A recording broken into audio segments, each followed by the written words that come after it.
I'm very passionate about volunteering for the SOA and getting engagement from my students and my professionals. I feel volunteering for the SOA is very important to your career. And for me, we need to explain why it's important in order to get that engagement. And the rationale is clear. You develop leadership skills. There's no safer, better way to learn how to build, inspire, and motivate high-performing teams than volunteering for the SOA. We have to remember that in terms of volunteering, it's not just what professionals want, but what employers are willing to support. So how do we create meaningful volunteer opportunities that employers can back and afford? Ultimately, young people want connection and community. They just go about differently than my generation did. Not everyone networks the same way. Not everyone feels comfortable in a meet and greet with 1,000 people over drinks. I want to support alternative networking opportunities and facilitate individuals who want to lead non-traditional experiences like small group meetups. Let's see about setting aside space for meetups at tabletop and video gaming of all types and see what we can do. And of course, join me at my favorite, karaoke.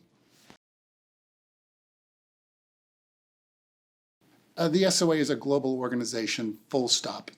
The SOA education and exam system is the gold standard, and our international markets are critical for our success.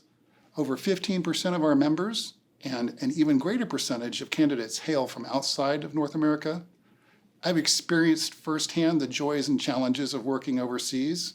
I've chaired the international section, run the ambassador program, served on the International Policy Committee, and recently served as chair of the Latin America Committee.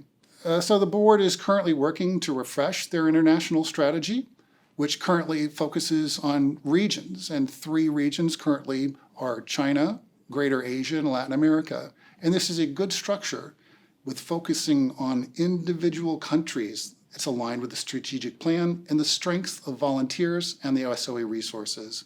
As your president, I'll help interpret and implement international initiatives from a position of strength, creativity, and cultural sensitivity. So the SOA is not the only organization with a diversity gap, and there are no magic bullets. The fact that we have an Inclusion and Diversity Committee demonstrates that we care at a board level, and that goes a long way to signaling to the marketplace that we are intent on changing our culture. I know many of the people on the committee, and they're working hard. Some of the initial steps that we've taken have been very positive, and sometimes we just need to listen more and take action where appropriate. But diversity is only partly the responsibility of the SOA.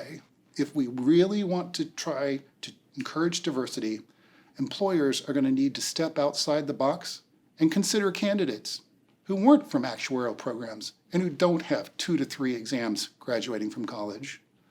Ultimately, it comes down to one-on-one relationships.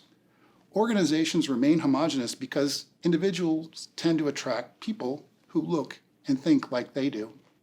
For diversity to truly take root, individuals like you and me need to reach outside their comfort zone and encourage diverse candidates. Mentors matter. Ultimately, we are the profession's best brand ambassador, and we must find the diversity we want to see, and that's not always an easy or comfortable task.